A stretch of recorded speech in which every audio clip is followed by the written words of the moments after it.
할렐루야.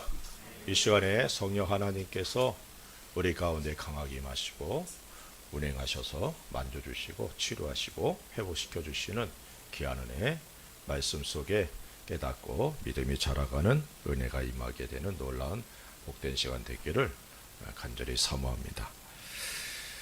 예수님께서 십자가에 못 박혀 죽으시고 사흘 만에 부활하셨습니다. 그리고 40일간 이 땅에 계시다가 승천하셨죠. 승천하시기 전에 예수님께서는 제자들에게 예루살렘을 떠나지 말고 아버지께서 약속하신 것이 너에게 임할 때까지 기다리라 라고 명령하셨습니다. 그리고 몇 날이 못되어 성령 하나님께서 이 땅에 임하심으로 그 자리에 있던 모든 이들이 성령 하나님으로 충만하고 성령 하나님의 침례를 받게 됐죠. 제자들은 예루살렘에 돌아와 마가의 다락방에 모여 예수님께서 하신 말씀을 믿고 하나님께서 하신 약속이 이루어지기를 기다렸습니다. 그리고 오순절 날이 이름에 모여서 기도하던 사람들에게 성령 하나님이 임하셨습니다. 그리고 모인 무리들이 다 성령 하나님으로 충만을 받았다라고 성경은 기록하고 있죠. 이때로부터 예수님의 복음이 전해지기 시작했고 땅끝까지 복음이 전해지게 되었습니다. 오늘은 성령 하나님께서 이 땅에 강림하신 날을 기념하여서 드리는 성령 강림 주일입니다. 사도들의 시대나 지금이나 모든 시대 속에 성령 하나님의 도우심이 없이는 주님께서 기뻐하시는 교회가 세워질 수 없고 주님의 백성들이 세워질 수 없으며 또 주님의 복음이 증거될 수 없다는 사실을 우리는 너무나 잘 알고 있습니다. 우리는 성령 하나님의 도우심으로 인해 예수 그리스도를 믿고 하나님의 자녀가 되어 있습니다. 성령 하나님으로 인해서 죄인인 내가 죄를 깨닫고 회개하며 예수님을 믿을 수 있게 되었죠. 성령 하나님의 일하심이 없다면 구원의 복음이 증거될 수 없고 열매를 거둘 수가 없습니다. 구원을 받은 그리스도인들에게는 하나님의 특별한 계획이 있고 그 계획을 이룸으로 인해서 하나님께 영광을 돌리게 됩니다. 이것이 바로 그리스도인 우리들에게 주어진 이 땅에서의 사명이다라고 말씀을 드릴 수 있죠. 복음을 증거하고 사람들을 구원의 길로 이끄는 것, 이것이 세상의 빛과 소금의 직분을 감당하는 삶이라는 사실도 잊지 않기를 바랍니다. 그리고 이 사명을 감당하기 위해서 제자들이 성령 하나님으로 충만하였던 것 같이 오늘 이 시대를 살아가고 있는 우리들도 성령 하나님으로 충만해야 된다는 사실을 잊지 않기를 바랍니다. 오늘은 성령 하나님으로 충만하길 위해서 우리들이 가져야 될 자세들이 무엇인가, 또 성령 하나님으로 충만하여 행할 일들, 그리고 그 열매들에 대해서 살펴보면서 은혜와 도전을 받는 귀한 시간 되기를 간절히 소원합니다. 성령 하나님으로 충만하기를 원하지 않는 그리스도인은 없을 겁니다. 그래서 성령 하나님으로 충만하려면 우리가 어떤 자세를 가져야 되는지 살펴보길 원하는데, 첫째는 말씀에 순종해야 된다는 겁니다. 사도행전 1장 4절 5절에 이렇게 말씀합니다. 사도와 함께 모이사 그들에게 분부하여 이르시되 예루살렘을 떠나지 말고 내게서 들은 바 아버지께서 약속하신 것을 기다리라. 요한은 물로 세례를 베풀었으나 너희는 몇 날이 못되어 성령으로 침례 세례를 받으리라 하셨느니라. 사도들을 중심으로 예수님의 승천하심을 목격한 후에 예루살렘으로 돌아와서 마가 다락방에 거하면서 주님의 명령을 따라 예루살렘에 머물면서 성령 하나님이 오시기를 기다렸습니다. 그리고 그들에게 성령 하나님께서 임하셨죠. 이처럼 성령 하나님이 임하게 된 배경에는 예수님의 약속의 말씀을 믿고 순종함과 예수님께서 예루살렘을 떠나지 말 것에 대한 명령에 순종했기 때문이라는 사실입니다. 예루살렘은 제자들의 고향도 아닙니다. 그리고 그들에 대해 우호적인 것도 아니죠. 예수님을 십자가에 못 박아 죽인 반대자들, 핍박자들이 있는 곳이 예루살렘입니다. 예수님께서 승천하시면서 그들은 원수들의 공격에 완전히 무방비 상태로 놓여져 있는 상태입니다. 그리고 하나님께서 약속하신 성령 하나님이 언제 임하실지 알지 못하는 불확실한 그런 상황 속에서 주님의 명령에 순종하고 있다는 사실을 우리가 먼저 깨달아야 될 줄로 믿습니다. 순종은 하나님의 약속을 믿을 때 가능해지죠. 비록 눈에 보이는 현실은 두려움과 위협이 있고 약속하신 하나님은 신실하시며 선하심을 믿는다 할지라도 그 믿음이 흔들려 버리면 순종할 수가 없게 되는 것이죠. 하지만 제자들은 하나님의 신실하심을 믿고 또 주님께서 말씀하신 그대로 순종하는 모습을 보여줍니다. 우리들 모두는 성령 하나님의 도우심이 없이는 열매를 맺을 수 없다는 사실을 잘 알고 있습니다.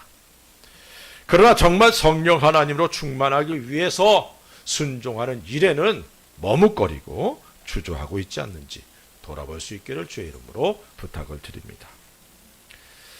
하나님의 약속보다는 현실이 더 큰 무게로 눈앞에 다가와 있지는 않은지, 골리앗이 사울 왕에게는 무너뜨릴 수 없는 큰 적이었고 성이었다라고 여겨졌다면 다윗에게는 물매를 던지면 어디 가서든지 맞을 수 있는 큰 표적으로 보였다는 그 자체가 사울과 다윗의 생애 전체를 뒤바꿔놨다는 사실을 우리가 잊어서는 안 될 줄로 믿습니다.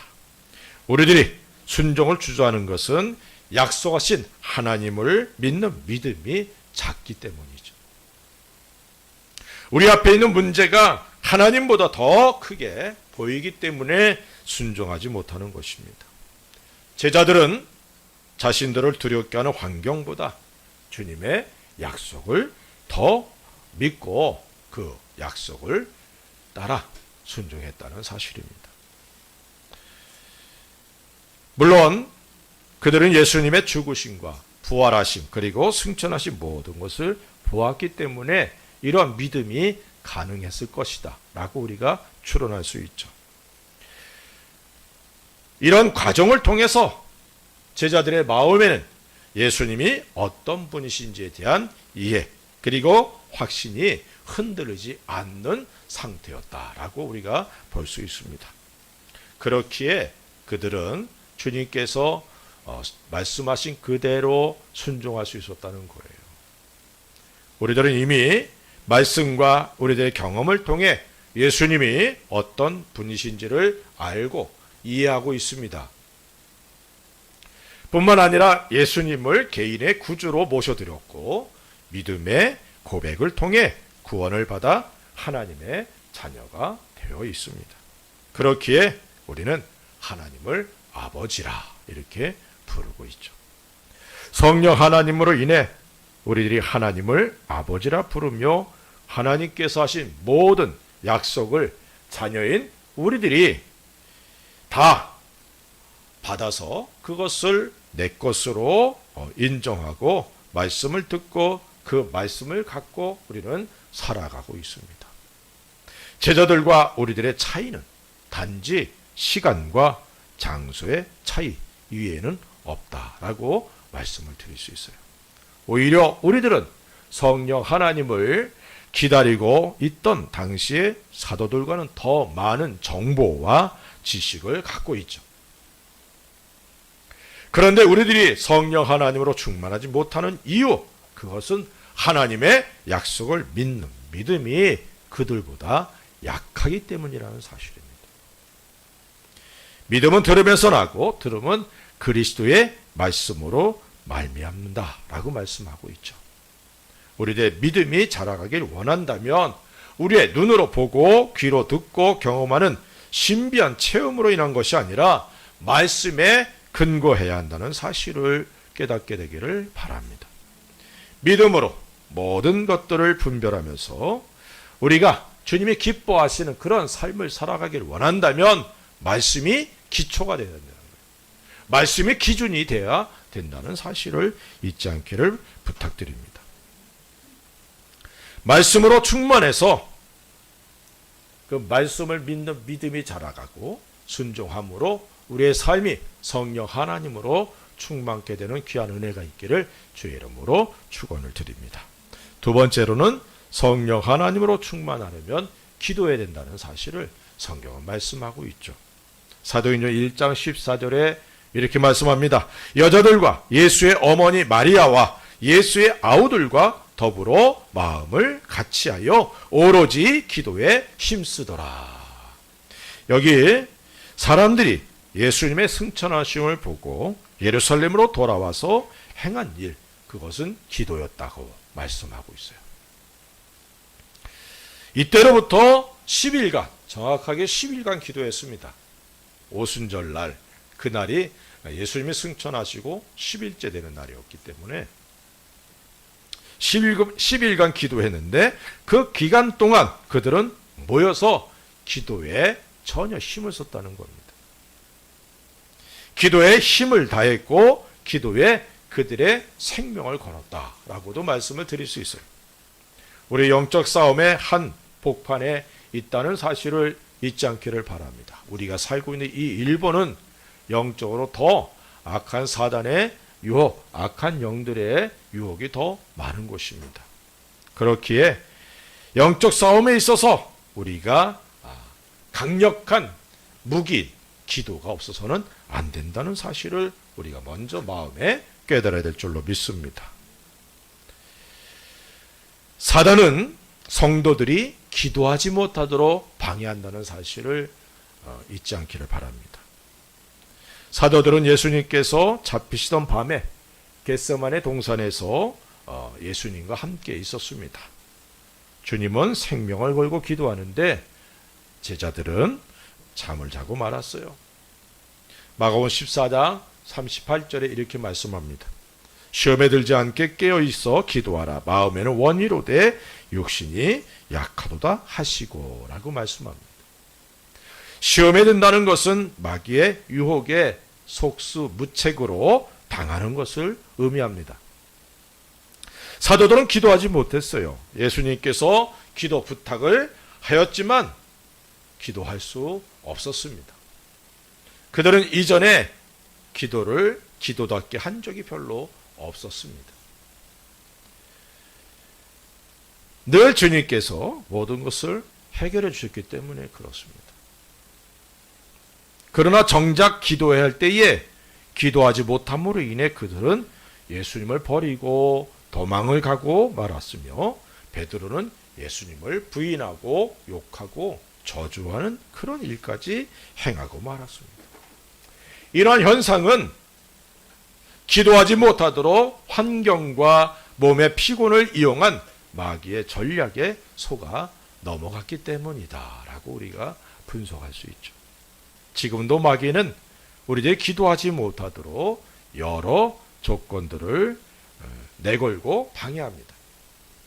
환경이 이래서 못하고 저래서 못하고 이런 식의 기도하기를 원하지만 할 수 없는 조건들을 내걸어서 우리로 기도하지 못하도록 합니다.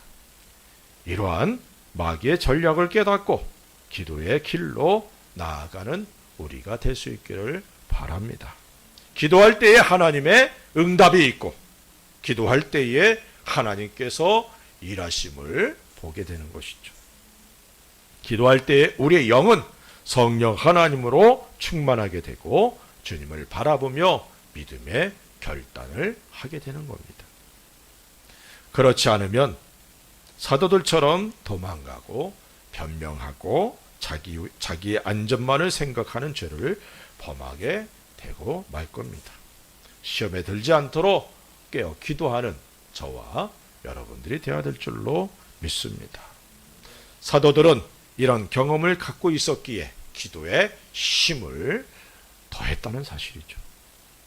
마음과 생각을 빼앗겨 하나님의 약속이 이루어지는 그 시간에 이탈하지 않도록 인내하면서 기도에 힘을 썼다는 사실을 우리가 잊어서는 안 됩니다. 하나님의 약속이 이루어지기 위해 기도하는 저와 여러분들이 되시기를 바랍니다. 기도하되 기도에 힘을 쓰기 바랍니다. 생명을 걸고 기도하는 우리가 되십시다.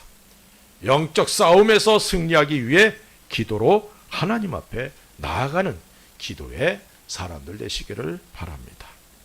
사도들과 함께 모인 사람들은 전혀 기도에 힘썼다라고 말씀하고 있어요. 이런 기도의 모습이 우리들에게 필요합니다. 성령 하나님으로 충만하기 위해 기도하되 믿음으로 기도하고 생명을 걸고 기도하는 저와 여러분들이 되어야 될 줄로 믿습니다. 세 번째로는 포기하지 않아야 된다는 거예요. 1절에 이렇게 말씀합니다. 오순절 날이 이미 이름에 그들이 다 같이 한 곳에 모였더니라고 말씀하고 있어요. 사도들과 함께 한 사람들, 그 사람들은 오순절 성령 하나님이 임하시기까지 포기하지 않고 기도한 사람들입니다. 모인 무리가 약 120명 가량 이렇게 얘기를 하죠. 그런데 고린도서를 통해서 확인할 수 있는 것은 예수님의 부활을 그리고 승천하심을 약 500명이 봤다라고 얘기를 하고 있어요. 예수님의 부활 그리고 승천하심을 500명이 동시에 봤다는 이 사실을 우리가 생각할 때 120명이 끝까지 남았다는 건 나머지 380명은 중간에 볼 일이 있고 그래서 나갔는지 어쩐지 모르겠지만 포기하지 않은 사람들만이 성령 하나님으로 충만했습니다. 물론 그 이후에 계속해서 예루살렘 교회에 성령 하나님이 강하게 임하셨고 일하셨기 때문에 모두가 충만하게 되었지만 초기 오순절날 이때 성령 하나님으로 충만하게 된 사람은 약 120명 정도였다는 사실입니다. 다시 말하면 포기하지 않는 믿음의 끈기, 기도의 끈기가 있었던 사람들만이 성령 하나님이 임하실 때 그 자리에 함께 있었다는 것이죠. 우리 이런 끈기 있는 포기하지 않는 기도의 용사들 될 수 있기를 주의 이름으로 부탁을 드립니다. 기도가 응답될 때까지 끊임없이 기도하는 저와 여러분들이 되십시다. 기도는 순종이죠. 성경은 택한 자들을 향하여 반복하여 기도할 것을 명령합니다. 그러니까 내가 기도한다는 이 자체가 하나님의 명령에 순종한다는 것을 의미하죠.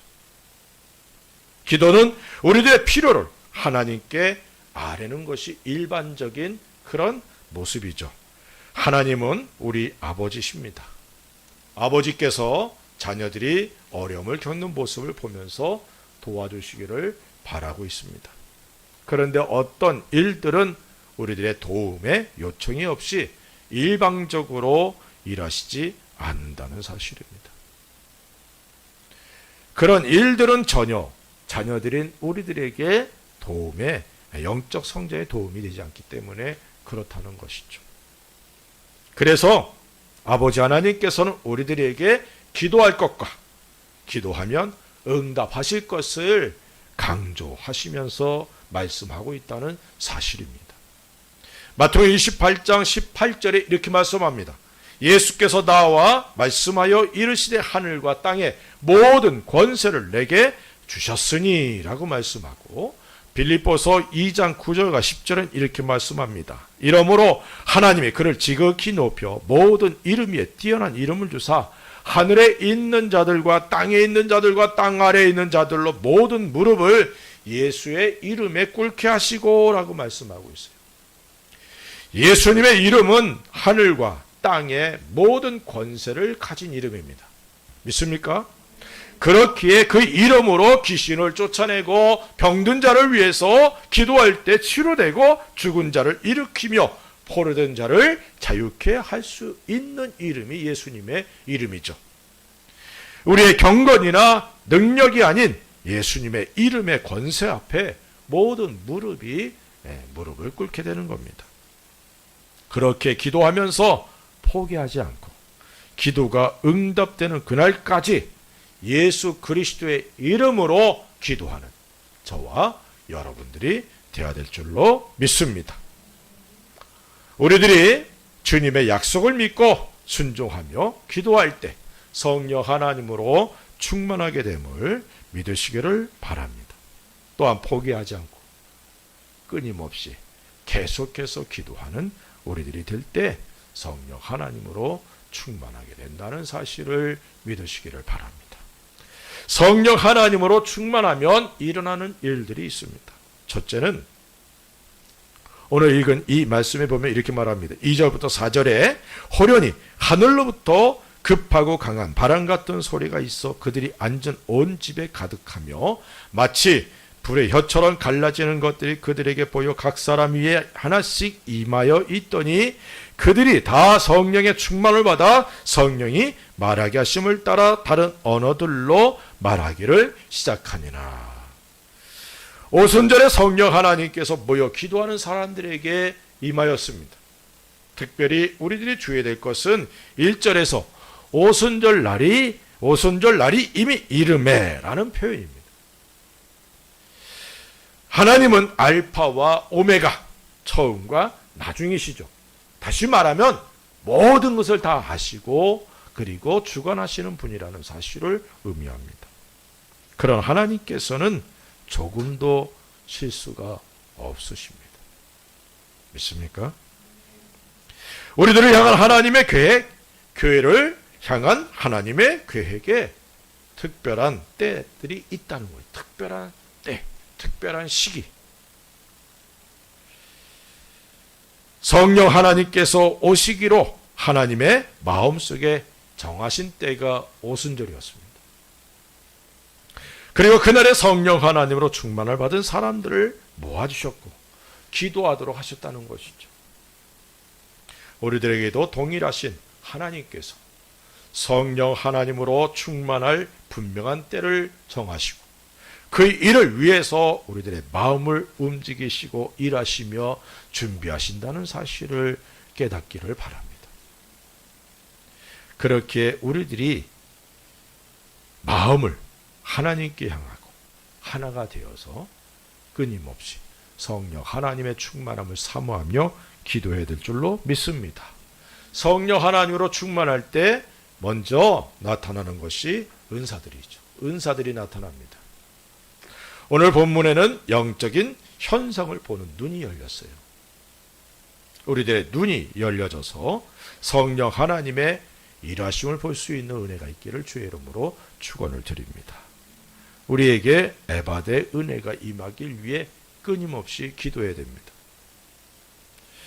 그래서 우리의 눈이 열어지는 은혜가 임해야 되죠. 또한 방언의 은사, 다른 언어 그랬는데 이 방언의 은사가 나타났어요. 여기서의 방언은 특별히 오순절 절기를 지키기 위해서 각 나라에서 올라온 경건한 사람들이 자신들의 나라 말로 알아들을 수 있도록 성령 하나님께서 특별히 역사하신 겁니다. 거기 모인 사람들이 그 당시 최고의 학부를 다니고 뭐 다른 나라 말을 배워가지고 통역할 수 있는 그런 사람들이 아니었거든요. 그런데 성령 하나님께서 다른 언어들로 말하게 하도록 했는데 그 말이 그 나라 사람들이 알아들을 수 있는 말들이었다는 겁니다. 하나님께서 행하신 큰일, 예수 그리스도의 십자가에 죽으시고 부활하시고 승천하신 놀라운 복음을 증거하는 놀라운 기회가 될 수 있도록 하나님께서 이렇게 행하신 것이죠. 어떤 사람들은 지금은 통역사들이 많기 때문에 굳이 방언을 할 필요가 없다라고 말하면서 방언의 은사를 부인하기도 합니다. 그리고 우리들이 흔히 말하는 방언의 은사는 사도행전 2장에 오순절 날에 임하였던 성령 하나님의 허락하셨던 방언의 은사는 조금 다른 그런 성격을 갖고 있습니다. 그것은 우리들이 기도할 때 내 영이 하나님께 기도하는 거예요. 내 영이 비밀을 말하는 것. 이것을 방언으로 하는 것입니다. 그렇게 다른 사람들이 알아들을 수 없어요. 내 영이 비밀을 말하는데 다 알아들으면 그 비밀이 아니잖아요. 하나님과 일대의 관계 속에서 비밀을 말하는. 그리고 방언을 말하는 당사자도 알지 못하는 그런 언어를 사용합니다. 그래서 방언을 통역하는 은사도 있게 되는 거예요. 가장 대표적인 은사들이 고린도전서에 기록되어 있습니다. 고린도전서 12장 8절부터 10절에 이렇게 말씀하는데 어떤 사람에게는 성령으로 말미암아 지혜의 말씀을, 어떤 사람에게는 같은 성령을 따라 지식의 말씀을, 다른 사람에게는 같은 성령으로 믿음을, 어떤 사람에게는 한 성령으로 병 고치는 은사를, 어떤 사람에게는 능력 행함을, 어떤 사람에게는 예언함을, 어떤 사람에게는 영들 분별함을, 다른 사람에게는 각종 방언 말함을, 어떤 사람에게는 방언을 통역함을 주시나니. 이런 은사들이 성령 하나님으로 충만할 때 우리들을 통해 나타나게 된다는 사실을 잊지 않기를 바랍니다. 방언의 은사를 받은 그 목사님이 계신데 그분이 그 방언의 통역을 이제 하는데 어떤 성도가 기도를 하는데 그 닭이 그냥 그렇게 꼭꼭꼭꼭꼭꼭 하는 것 같이 하더래요. 아, 무슨 방언도 참 유별나게 한다. 그런데 그 방언이 통역이 되기 시작하는데 놀라운 내용을 담고 있더라는 거예요. 그 사람도 모를 거예요. 그냥 기도가 그냥 꼭꼭꼭꼭꼭꼭꼭꼭 뭐 꼭기어 하면 진짜 닭이 되는데 그렇지는 않고 정말 야 저게 방언인가? 이렇게 생각을 했는데 통역이 되는데 놀라운 내용을 담고 있더라고요. 네. 우리 교회도 방언의 은사들이 강하게 임하기를 주의 이름으로 축원합니다. 특별히 통변의 은사도 있는 사람이 있어서 내가 기도하는 것이 무엇인지 알고 싶은 사람은 그분에게 통역을 받으면 됩니다. 네. 그런 은혜들이 있기를 주의 이름으로 축원을 드립니다. 은사들을 통해 다른 이들을 유익하게 하고 주님의 교회를 세우고자 하시는 성령 하나님의 나타나심, 그것을 은사라 이렇게 말하는 거예요. 두 번째로 성령 하나님으로 충만하면 복음이 증거됩니다. 사도행전 2장 14절에 이렇게 말씀합니다.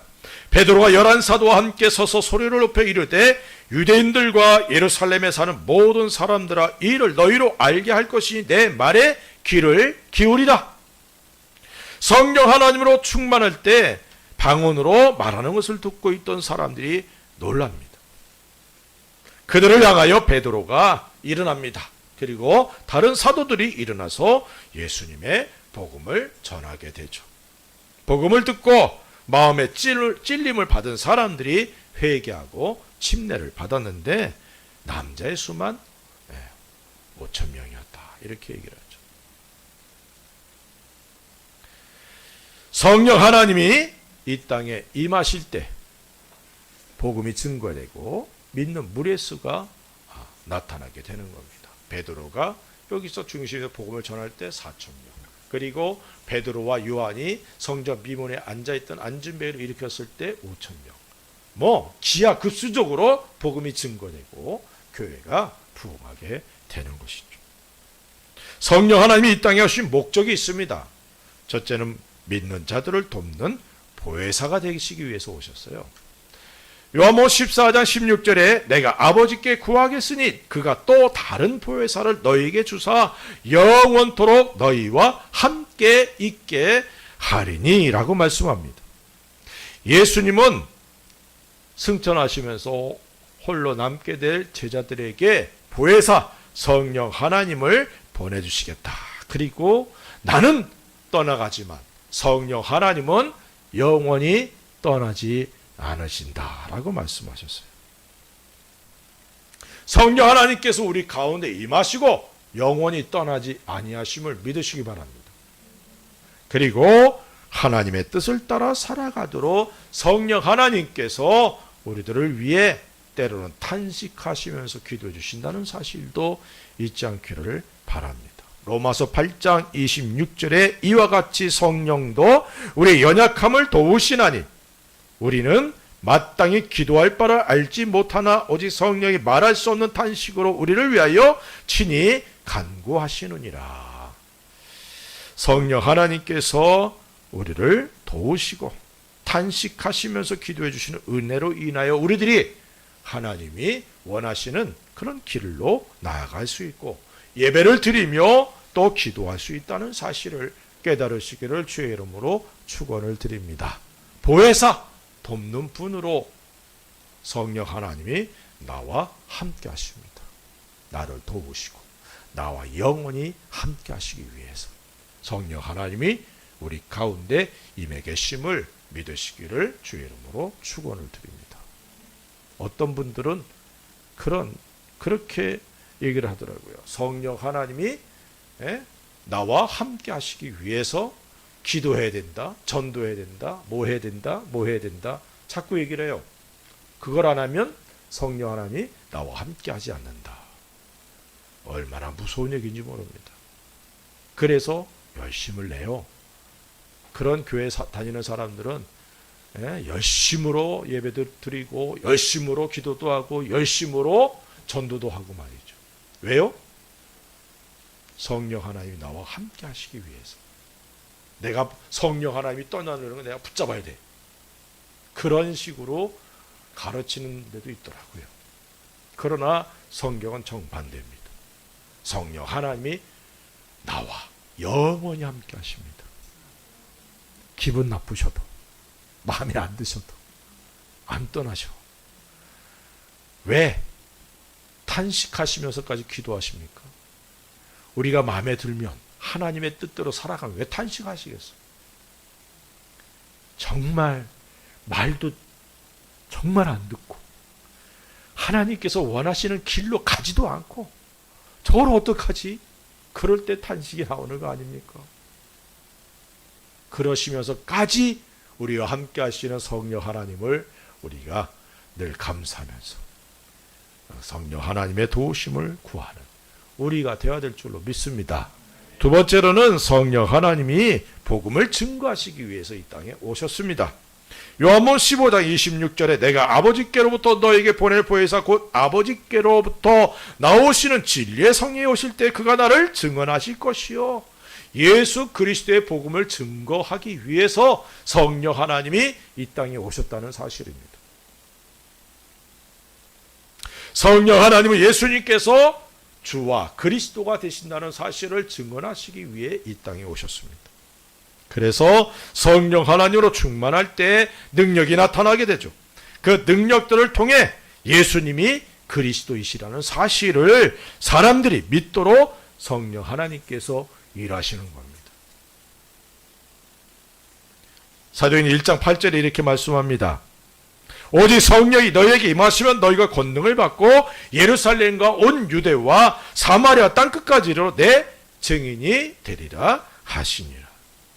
우리들이 성령 하나님으로 충만해서 부활의 증인들 돼야 될 줄로 믿습니다.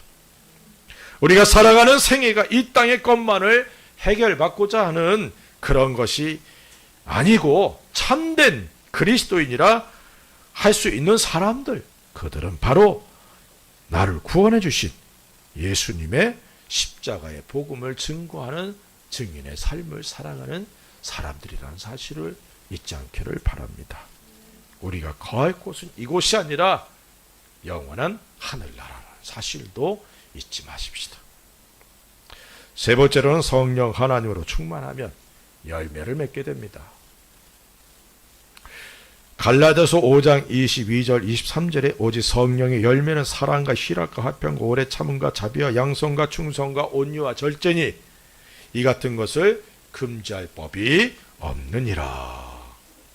성령 하나님으로 인해 우리의 삶과 인격이 예수님을 닮아가게 되는 것을 열매 맺는다라고 말씀을 드릴 수 있어요.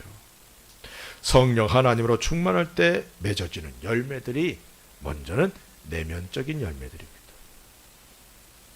사랑과 희락과 화평은 우리들의 마음과 생각과 영의 영역이죠.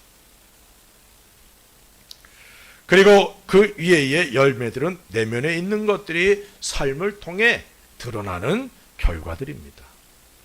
사랑과의 관계를 통해 맺어지는 열매들이죠. 물론 성령 하나님으로 충만하다는 것은 하나님과의 관계가 친밀하고 깊은 관계라는 사실을 의미합니다. 우리 모두가 성령 하나님으로 충만하고 풍성한 삶을 살아갈 수 있는 열매 맺는 복된 성도들 되시기를 바랍니다. 에베소 5장 18절에 이렇게 말씀합니다. 술 취하지 말라. 이는 방탕한 것이니 오직 성령으로 충만함을 받으라. 바울을 통해 주님은 우리들이 성령 하나님으로 충만할 것을 명령하고 있습니다. 술 취하지 말라는 것은 세상의 것에 마음과 생각을 빼앗겨 살아가지 말라는 것입니다. 우리는 하늘에 속한 사람들이죠. 하늘에 속한 사람으로 이 땅에서 풍성한 열매를 맺는 삶을 살아가기 위해서는 성령 하나님으로 충만해야 됩니다. 이것이 바로 우리들에게 주어진 시간을 아끼고 지혜롭게 살아가는 모습입니다. 에베소서를 통해 우리 주님은 성령 하나님으로 충만할 때 먼저는 하나님과의 관계를 통해 풍성한 은혜가 주어짐을 말씀하고 있습니다. 또한 사람들과의 관계, 곧 부부관계, 자녀들과의 관계, 그리고 사회 속에서의 사람들과의 관계, 마귀, 우리의 대적과의 관계에 대해서 말씀하고 있어요. 이 모든 것이 전제가 되는 것이 있는데 바로 성령 하나님으로 충만해야 된다는 것을 말씀하고 있습니다.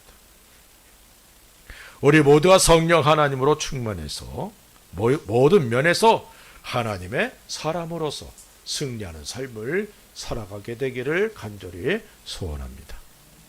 성령 강림절을 맞이해서 우리들이 성령 하나님으로 충만하기를 사모하면서 말씀을 전했습니다. 성령 하나님으로 충만하려면 먼저 주님의 말씀에 순종하는 삶을 살아야 되고, 순종함으로 특별히 기도하고 성령 하나님으로 충만할 때까지 포기하지 않고 끈기 있게 기도하는 우리가 되어야 될 줄로 믿습니다. 성령 하나님으로 충만할 때 영적인 은사들이 나타나게 됩니다. 나타난다는 것은 내 속에 잠재되어 있는 것이 아니라 삶 속에 막 드러나는 거예요. 그래서 열매를 맺게 되는 것이죠. 은사는 우리 모두의 유익을 위해서 성령 하나님께서 믿는 사람 각자에게 주신 겁니다. 다 은사가 있어요. 다 다른 모양으로. 주님을 섬기고 교회를 섬기고 형제 자매를 섬기고 다른 이들을 섬겨서 주님께로 이끌 수 있고 세워나갈 수 있는 은사들이 주어져 있다는 겁니다. 저 사람 왜 저렇게밖에 못해? 하지만 그분에게 또 다른 은사가 있는 거예요. 내가 할 수 없는 은사들이 있어요. 내가 할 수 있는 은사가 있고, 나만이 할 수 있는 은사가 있고, 다른 사람이 할 수 있는 은사가 있는 겁니다. 그래서 은사를 가지고 정죄하고 판단하면 안 됩니다. 단지 내게 주신 은사가 무엇인지 발견하고 그것을 개발하는, 그래서 주님의 풍성한 열매를 맺어서 주님께 영광 돌리는 저와 여러분들이 되어야 될 줄로 믿습니다. 은사를 통해 서로 사랑하고 섬기는 우리들이 되십시다. 또한 성령 하나님으로 충만해서 땅끝까지 주님의 부활을 증거하는 증인들이 될 수 있기를 바랍니다. 우리들의 삶이 복음을 증거하고 많은 사람들을 주님께로 이끄는 복된 증인의 삶을 살아가십시다. 성령 하나님으로 충만해서 하나님과의 관계가 더 깊어지고 풍성해지며 사람들과의 관계에서 풍성한 열매를 맺고 하나님께 영광을 돌리고 우리들의 삶은 간증거리가 넘치게 되는 그런 복된 삶이 되기를 바랍니다. 그래서 이러한 삶을 통해 우리 아버지 하나님 앞에 영광과 찬양을 돌릴 수 있는 우리들의 삶이 되기를 우리 주 예수 그리스도 이름으로 간절히 축원을 드립니다. 기도하십시다. 주여, 내게 성령 하나님으로 충만케 하옵소서. 부인할 수 없는 성령 하나님의 임재하시고 일하시고 나타나시고 운행하시고 위로해 주심 있기를 원합니다. 그래서 나를 통해 예수 그리스도의 복음이 증거되어 많은 이들이 주께 더해지는 역사, 내게 주신 은사들을 통해 지체들을 세워나갈 수 있는 은혜, 주의 몸대교를 세워나갈 수 있는 놀라운 은혜가 있길 위해서 우리 같이 한번 기도합니다. 할렐루야. 아버지 하나님, 감사와 찬송 돌립니다.